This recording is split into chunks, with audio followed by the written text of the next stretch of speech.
लौह अयस्क के विशाल भंडार कहाँ थे? उड़ीसा में। पास्को प्लांट कहाँ स्थापित किया जा रहा था? उड़ीसा में। वामपंथी और दक्षिणपंथी पार्टियों में क्या अंतर होता है? वामपंथी और दक्षिणपंथी राजनीतिक पार्टियों में सामाजिक परिवर्तन और आर्थिक विकास को लेकर अलग अलग नीतियां और विचारधाराएं होती। जहां वामपंथी गरीब और पिछड़े वर्गों के लिए सीधी नीतियों के समर्थन विकास करते हैं, वहीं दक्षिणपंथी इस विकास के लिए खुली प्रतिस्पर्धा को महत्व देते हैं। इसके अतिरिक्त वामपंथी सीधे अधिकारों पर ज़्यादा जोर देते हैं, वहीं दक्षिणपंथी कर्तव्यों के पालन पर जोर देते हैं। आज़ादी के वक्त हिंदुस्तान के सामने विकास के कौन से दो मॉडल थे? पहला मॉडल था उदारवादी पूंजीवादी यूरोपीय पश्चिम मॉडल और दूसरा था समाजवादी मॉडल सोवियत संघ का। योजना की स्थापना कब की गई थी? मार्च 1950 में योजना की स्थापना की गई थी।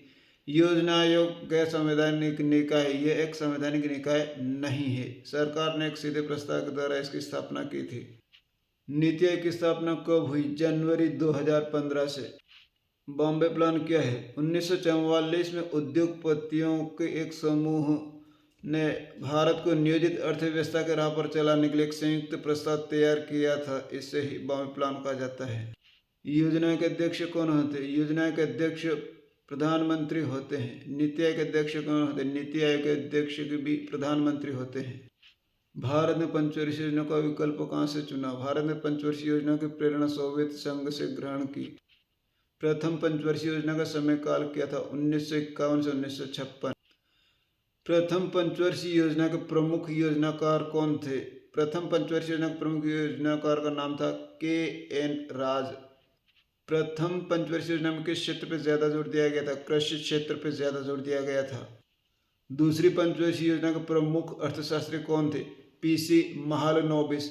दूसरी पंचवर्षीय योजना में किस क्षेत्र पर ज्यादा जोर दिया गया था? भारी उद्योगों के विकास पे।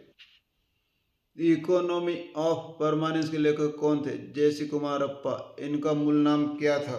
इनका असली नाम था JC कार्लेनियस। आर्थिक विकास का विकेंद्रित मॉडल कहाँ अपनाया गया था? केरल में अपनाया गया था। कौन सी पंचवर्षीय योजना को थोड़ा विराम देने का फैसला किया गया था? चौथी पंचवर्षीय योजना को थोड़ा विराम देने का फैसला किया गया था, क्योंकि इस वक्त भारत गहन आर्थिक संकट की चपेट में आ चुका था। नीति आयोग का पूरा नाम बताओ। नीति आयोग का पूरा नाम राष्ट्रीय भारत परिवर्तन संस्था है। योजना आयोग का मुख्य उद्देश्य क्या था? योजना आयोग या नीति आयोग का मुख्य उद्देश्य था कि अर्थव्यवस्था का संचालन इस तरह किया जाए कि आर्थिक संसाधन एक ही जगह केंद्रित न हो तथा उनका उपयोग सर्वसामान्य की भलाई के लिए और प्रत्येक वर्ग और क्षेत्र को इसका लाभ मिल सके। किस अर्थशास्त्री की दलील थी कि भारत को अगले कुछ दशकों तक अपने विकास की गति को धीमा रखना चाहिए? ये दलील थी प्रमुख अर्थशास्त्री KN राज की। नव लोकतांत्रिक पहल के नाम से अभियान कहाँ चला था? केरल में। केरल मॉडल किसे कहा जाता है? केरल में शिक्षा, स्वास्थ्य और भूमि सुधार, कारगर खाद्य वितरण और गरीबी उन्मूलन पर जोर दिया गया था तथा स्थानीय स्तर पर प्लान तैयार किए गए थे। इससे ही केरल मॉडल कहा जाता है तथा विकेंद्रित नियोजन से संबंधित था। वीडियो को अपने सहपाठियों के साथ शेयर करें ताकि वो भी अपना रिजल्ट बेहतर बना सकें।